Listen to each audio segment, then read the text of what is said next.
All right, what's happening, everyone? Welcome back for another episode of the Chamber Podcast. My name is Rob Johnson, and joining me in the studio today are two ladies from Michigan Works Southeast, Dawn and Jen. Welcome. Thank you. Thanks for having us. Absolutely. Well, we just had a podcast in the pre-show. We did. We were talking all things, and what got me excited was you guys talking about the mission of what you do and how you try and strengthen the workforce and network with businesses.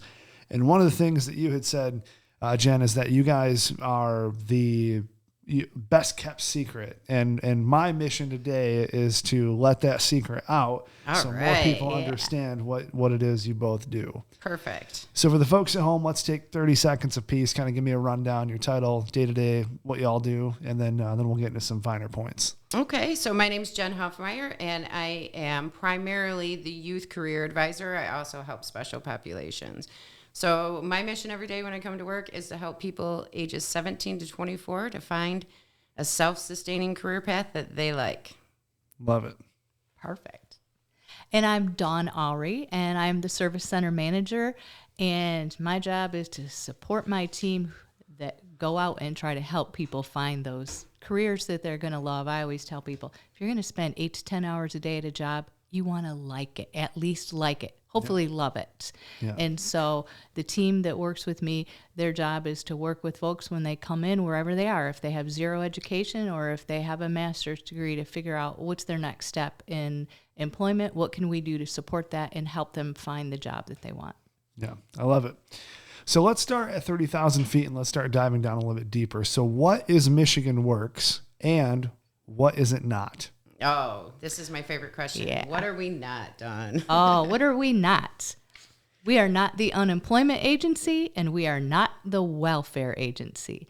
And I mean that because a lot of people seem to confuse us. If you have applied for unemployment, one of the last steps that you will find when you fill out the application is it says you need to go register for work at your local Michigan Works. So when people do that, they tend to confuse us with the unemployment agency. We can help you with your unemployment. That is part of a service that we provide, but we are not the unemployment agency. We have hotlines and things like that people can work with the unemployment agency, though. So we are a great resource for that. We are also not the welfare agency, but if you have applied for cash assistance, aka welfare, you are required to come and do work participation in exchange for cash assistance. Therefore, they have to come to Michigan Works to do that. So again, people confuse us that we're welfare, but we also are not. And what we are, I'm going to let Jen handle that because she's good at that. Okay, great. So what we are is we are the one-stop shop. And in fact, if you were to Google Career One Stop in Livingston County, our address would come up. So we utilize tax funds, both federal and state tax dollars, to help people of any age get on a self-sustaining career path or transition to a career path. We can help people who are in a current job and need some training to move up within their job. There are many, many different training programs. So basically, we're a conduit for career training and any sort of education to move within career ladders. And so there are some caveats about who's eligible and who's not. Yeah. For the most part, anyone who's receiving unemployment benefits is eligible for all of our programs. And then the youth, which is what I currently do the most of, if they're not working, they're eligible and probably eligible even if they are working. So we can help people figure out what they want to do and pay for the training to get that done. So I'm not training any truck drivers at my office, but I am linking them up to a training provider that can provide that for them and then removing some barriers to be able to access that training, whether it's transportation or sometimes communication things, but definitely training dollars. We have a lot of training dollars available. Or the pocketbook. I guess that would be, in a short way to say it, we are the pocketbook to training. Yeah. So we also, besides like a job seeker, career seeker, we also work with employers. So we have two different sides. We have our career seeker side, job seeker side, and then we have our employer side. So any employers in Livingston County, we are a great resource for. We can help you train your employees. We can help you find employees. We can help you retain your employees. We have lots of different opportunities like on-the-job training, paid work experiences where you can try somebody out on our dollar. You don't even have to pay for it. We just were talking to you about that. Yeah. So, All of our programs are completely free. So you could be the employer of the day. So how that works is we invite you into our service center. We like to advertise it a little bit beforehand, make sure job seekers know, and you come in and you can do interviews right there on the spot. They can fill out applications. I think I said you could interview them, but you can have conversations with them. It works out really good. So that's a service that employers can take advantage of. Now, maybe they don't have the time to come in and be employer of the day, but we have this great thing called the Pure Michigan Talent Connect. And through that, businesses can link up with job seekers and also their education. All of it is on one database, and it does cost nothing to have your job openings listed on the Pure Michigan Talent Connect. They just changed the name of it, so Say I have to go 5 through times. that. Did they make it longer? No, they made it. It was always long, but they Okay. changed some of the letters. I always say we're alphabet soup because we have all these acronyms Yeah, over here. So like the any military. government agency or military, that's a government agency, is going to have a lot of acronyms. Okay.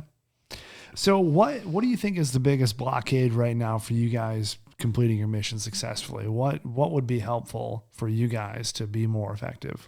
I think business people need to know that we're here for them and we can help them through all different stages.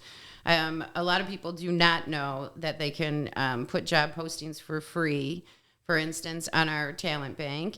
They don't probably know about the employer of the day opportunities. And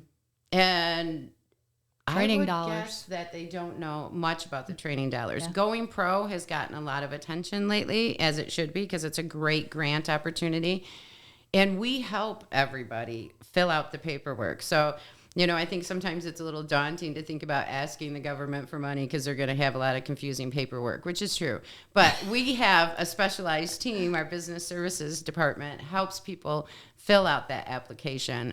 When you hire a job seeker from us, we already know if they're a veteran, so we can help you fill out that work opportunity tax credit. I don't know if a lot of people realize that you get a work opportunity tax credit when you hire a veteran. You get a work opportunity tax credit when you hire a returning citizen, someone who's been incarcerated and is transitioning back. Yeah. We also offer a fidelity bonding program, which becomes particularly relevant for that returning citizen population. So it works like any other kind of bonding that you would get through a private agency, where the government is basically guaranteeing that things aren't going to go south with this particular employee. Okay. We do a really good job during our case management with job seekers of knowing what environment is going to be best suited to them based on a lot of different things. Sometimes it's their testing, sometimes it's their desires and their interests, which we always try to take into account. And then like returning citizens, if someone has a charge that's not going to be conducive to a particular business environment, we're just not going to send them there because it doesn't do anybody any good. It's not going to help Sure. out the job seeker, and it's certainly not going to help the business partner. So we really try very hard to match people up. And like I said, those are all free. Then we have the paid work experience, where we pay a job seeker to come out and try out a job opportunity at a business. And a lot of times, I will tell you, more times than not, it's a match made in heaven, and they end up making an offer to said employee. And then we can do another thing called on-the-job training. So say someone's a really good fit, but they don't know that software that really is an integral part of your day-to-day business. Sure.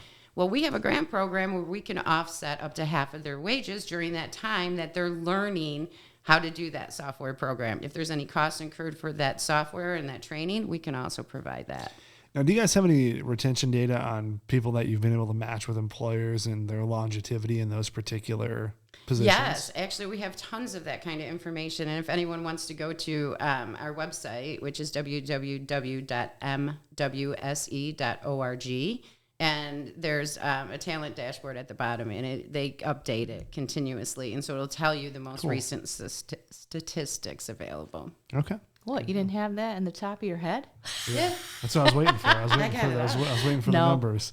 So you mentioned It's broken down by If county. I can look it up, it's not in here. Understand. Well, that's pretty much everything, man. That's how I run too. That's why it's empty. So tell me about, you mentioned this pro grant. Did I have that right? Going Pro. Going Pro. What is that? It is a grant that employers can apply for, and it's to help train employees. So either new, current employees. Basically, that's that in a nutshell. I see. And so it is going right now. I think the application, I'm not 100% positive on this, but I think it's still in the application process currently. I don't know what the deadline was. Okay. So, and it comes about every year. You apply for the grant.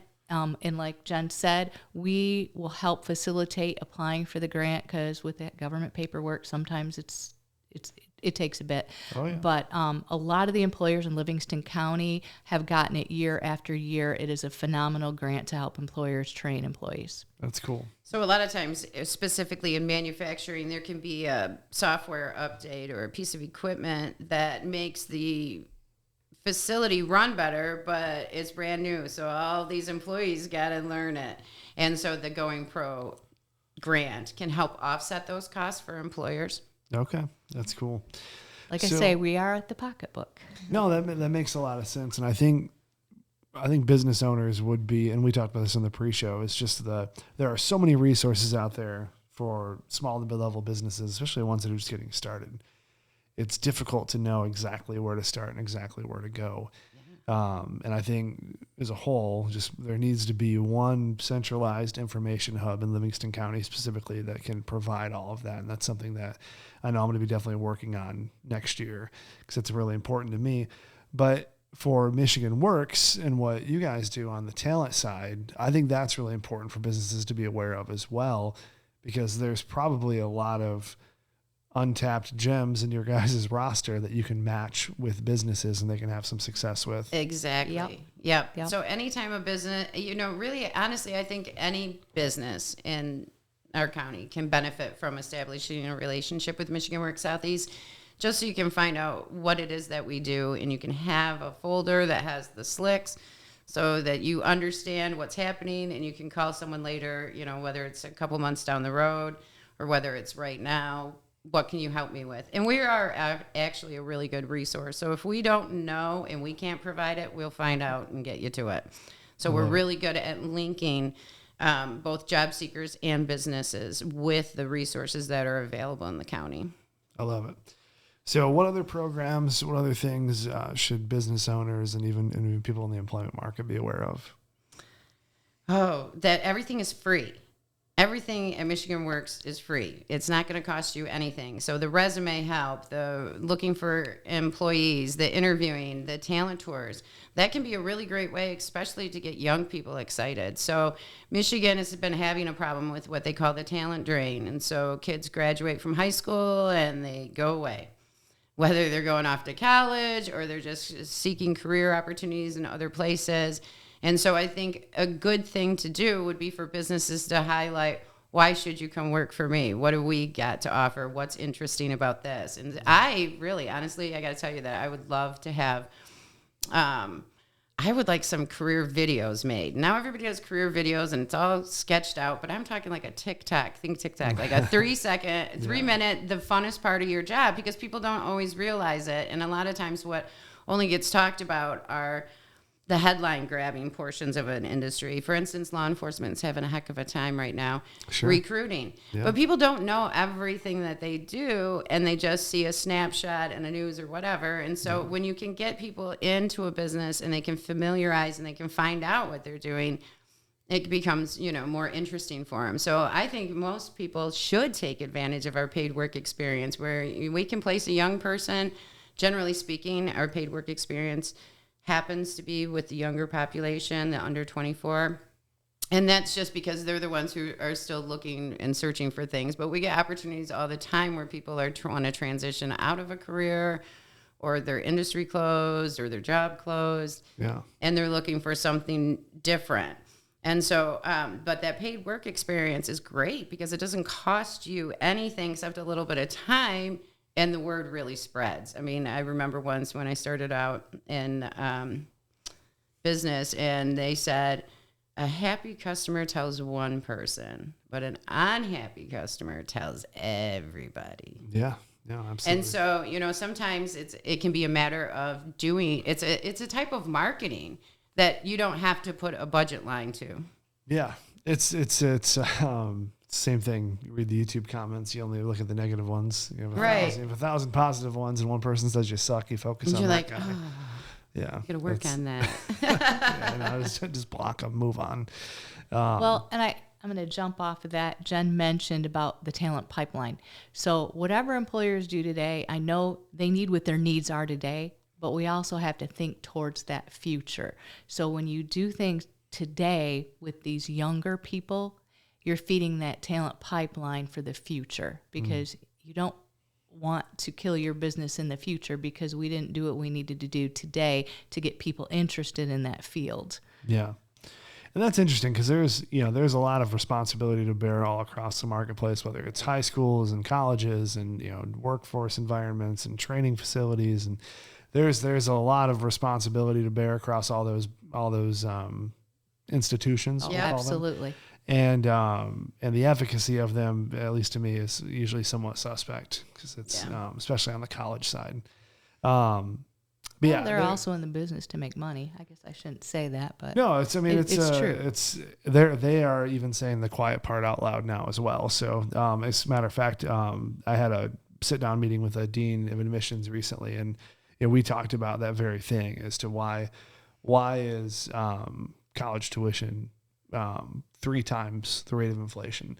And we went through a lot of these difficult things, and where it landed was that unless you're going into a very specific career that a degree or certification is absolutely necessary, it's probably not your best option. And I wish more employers would cozy up to that whole idea. Yeah, I don't know. I haven't really found anyone that's willing to sit down and talk about why that is so important, like the non-essential degrees. Right. Because largely it's because they feel like they have to do it. You feel like you have to do it because that's what your dad did, or that's what the business owners 30 years ago did. I don't understand that philosophy, because I have people here that are exceptional at what they do. We're not formally trained in it. Right. And if they were formally trained, they probably wouldn't be exceptional at what they do, because that particular environment might mold them a certain way that I don't want them to be in. Exactly. So it's interesting. I've seen both ways, and then I have people that are formally trained in what they do, and they're also exceptional. So I've seen it both ways. The short answer is you need to be open to both. And that's exact. I think more flexibility on the part of the business. And I know that sometimes they feel like they're the only ones being flexible and the only ones giving. But that's their job. If somebody doesn't need a degree to perform that job, then you shouldn't probably be expecting it. Yeah. Or don't include it in your job posting that even degree preferred, because that language then makes people without that degree, but maybe all the skills you're looking for, discounted already. So they're just going to keep moving on, and you're potentially missing out on a great employee, and they're potentially missing out on a great work opportunity, but we just didn't meet somewhere in the middle. And I think employers need to be a little bit more flexible on that. And then, you could always take advantage of Michigan Works' grant programs and train them after as they progress along as employees. If you retain them long enough, we will pay for you to retrain them too. So, yeah. But people will jump ship if the grass looks greener. Yeah. Yeah, I guess flexibility would be one in that question you asked, what employers should know. We are seeing it a lot. Like one of our customers a couple years ago, she was having issues with childcare when the childcare opened and when it closed, according to when they were putting her on the schedule. Sure. She ended up losing her job because they needed her at work a half hour before daycare opened, and it just didn't work out. So she was a great employee.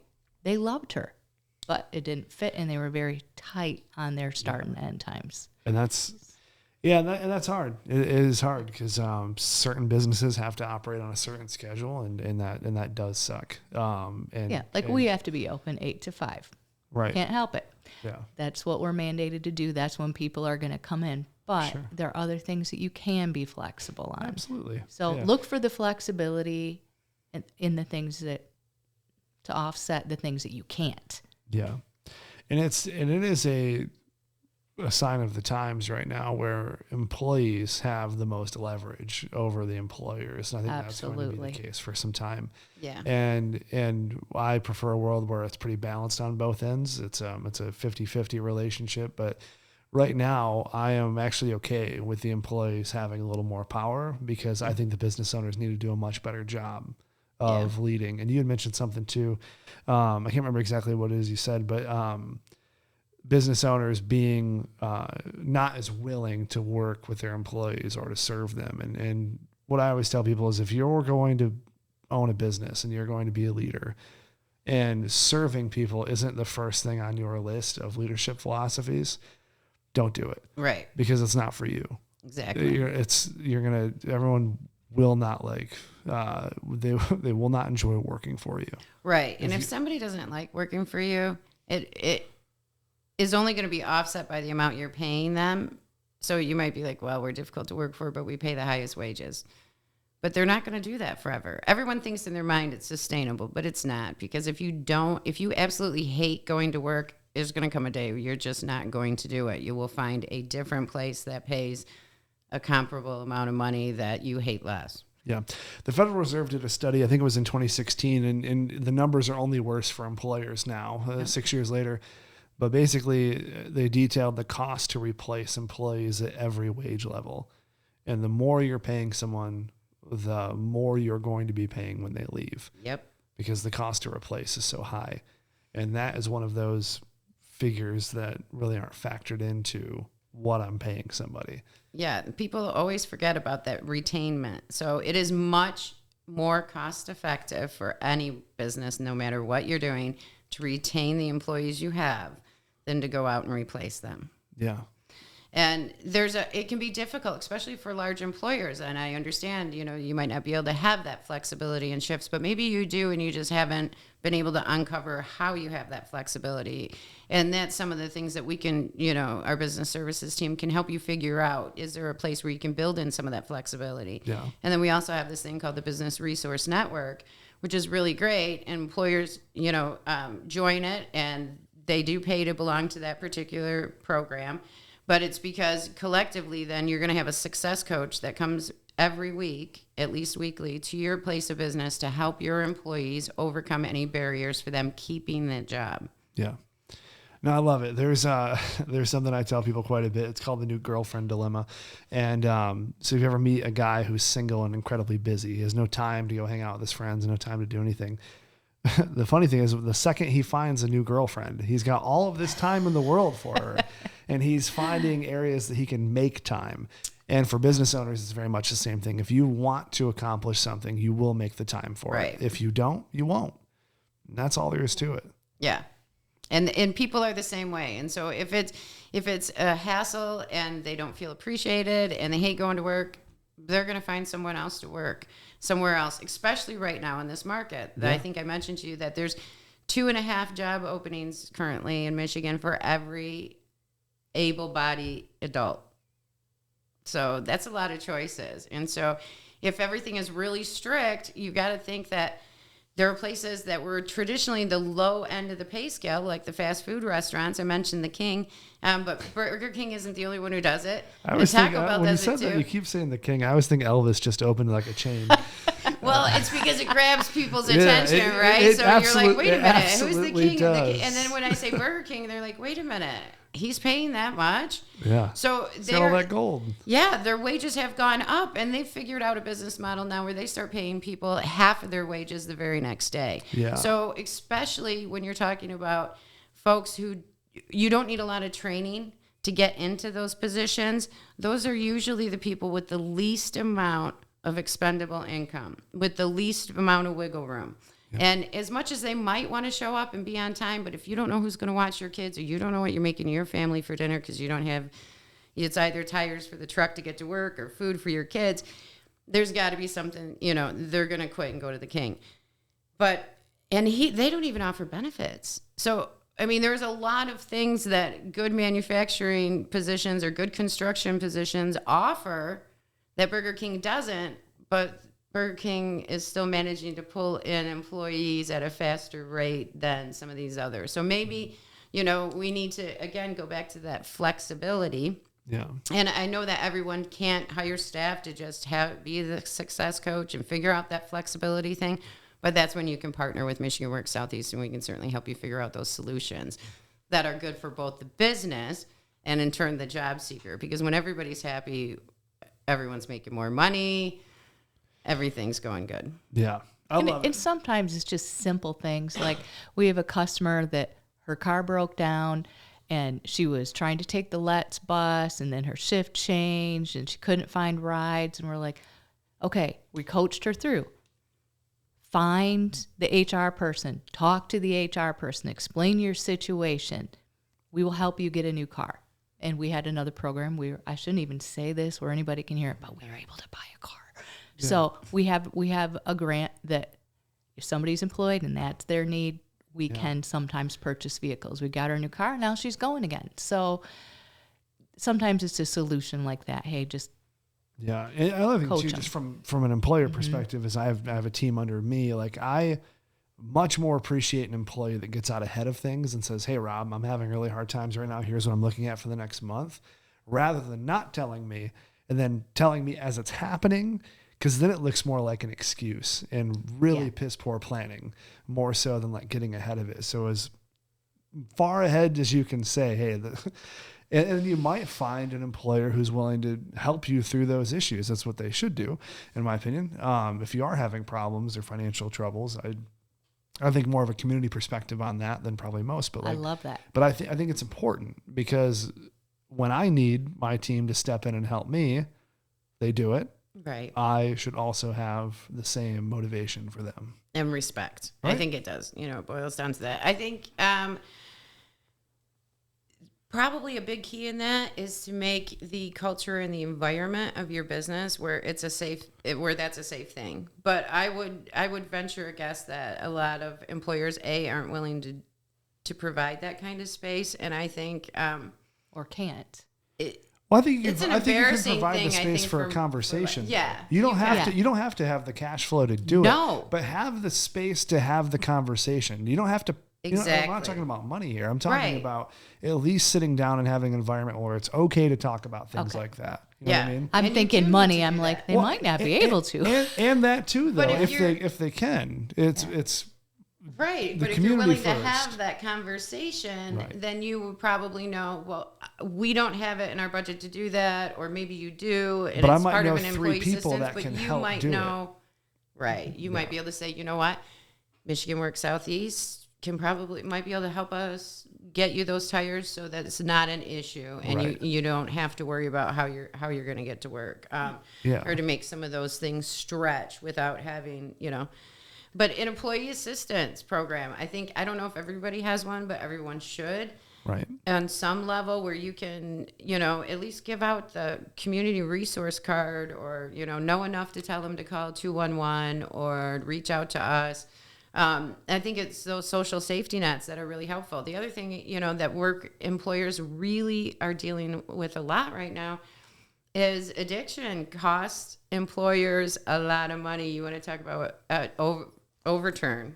Absolutely. And how much that costs employers. Well, not having an employee assistance program for someone who's struggling with addiction is going to be even more costly, and it could be dangerous at work too. So there are a lot of things that I think if we took the stigma away from some of those things, that maybe employers would be more willing to have those conversations. And we all want employees who can check their life at the door, right? So employers all the time are like, well, I don't want to hear about your problems. But if you don't know how you're going to feed your family dinner, you're probably not focusing on the task at hand for the employer during those work hours either. Yeah. And so if we can help each other a little bit more and pool up our resources, certainly I'm not saying everyone should open their own pocketbook, because that's just not sustainable, but we can help each other with the resources that are available, because there's a lot of programs. Again, I tell people all the time, we can do more than we can't. Yeah. And if there is employers that have the attitude of like, I don't want to hear about your problems, like that's a really good signal that you need a new job. Because that's not how it works. It just isn't, at least for me. And the second thing is, if you have an environment, I used to do financial coaching, and I used to tell people all the time, like I invariably, like all these dinners or things I used to go to, people are always talking about their medical problems, things I can't fix, right? I can't fix your gout, but then there's someone sitting there in silence who can't pay their mortgage and is going to lose their home, not speaking because of the social stigma, faux pas that might be. I can help that person. I can work with them. I can't fix your gout. Right. But that's where people are so open about like medical things and just oddities. But I want to know about the financial things, and you guys have phenomenal programs that people should be aware of. I think there's just a lot of terrible stigmatization out there around a lot of problems. Sure. And I think people get embarrassed by that, but you do have to trust somebody to help you through most of those things. I mean, you're not going to get through the gout by yourself either, right? You're going to have a medical team that's going to help you through that. And so it's a matter of knowing that there are resources available. All of our programs are tax funded. So we get people who are embarrassed all the time that they can't afford this or they can't pay for that, or their kid, young people come in and their parents didn't want them taking a handout. Yeah. And I gently remind them that this is a tax program. So you're going to pay into this program your entire life. You might as well take a withdrawal at the moment you need it. Yeah. And so I think it's just a lot of it is how can we reframe things so it's not weaponized or stigmatized. It's the same thing as addiction or mental health issues. Those are, I mean, like you said, you brought up the gout. You would go see a specialist for that. Sure. You wouldn't just ignore it and hope it got better on its own. Yeah, hope not. But with mental health issues, a lot of times people expect to just, maybe I should just ignore it. Maybe it'll get better, Yeah. So if we had more of a whole holistic approach to employment and also some of these other resources, I think as a society we'd be a lot better. Yeah. I don't know what we can do about making people access that. That's super hard. But they could always call Michigan Works Southeast to be able to get some resources and some coaching, whether you're looking to hire employees or you're looking for your dream job. And we do ask, what are those barriers of like the house, the gout, whatever. And I hear you say it all the time. I can't help you through it if I don't know about it. Right. Don't feel embarrassed. Just tell me about it, and if we can't do anything about it, we can find a resource for you. Yeah.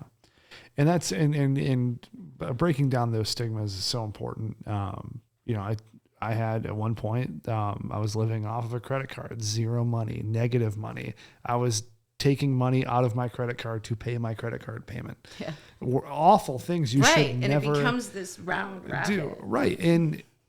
But if you stay silent about it, like if you don't go to a program that can help you, what's the alternative? What are you going to do? And that's what I think about that's what I tell people all the time. What's the alternative? You're going to get help or you're not. Right. Which is better? Getting out. Right. Sometimes people have to get to a really low spot before they're even comfortable accessing that help. But Dawn's right. I do say that all the time because I want people to understand that if you don't communicate with me, I don't know. I wish I had a secret decoder ring and I could figure out what everybody needed I would be busy all the time, right? Because I just have all this information and these problems. Plus you have great business as well. But I would tell them I can't help you through it, around it, or over it if I don't know about it. Sure. And then also the reason I'm asking these things is because I want to be able to help you help yourself and have that future that you want, that you dream about. I mean, don't put off a goal, even if it's education, especially if it's education, just because it's going to take time, because that time's going to pass anyhow. Right. So let's see what we can do to get you on the path in that right direction. Right. No, I love it. And Dawn, Jen, I appreciate both of your time. today. Anytime you want to have Thank us come you. back, I have enjoyed myself thoroughly. I Awesome. appreciate it. I Yeah, have it was as well. great. And I'll make sure all of the links to the programs, the website, everything is in the show notes. So listeners, pop down to the show notes, whatever platform you're on, and all of the information will be down there. And Awesome. stop in and see us at Michigan Works Southeast. We're at 1200 Byron Road in Howell. We're one building north of the hospital there. So stop by and see all the great programs we have to offer and how we can help you out.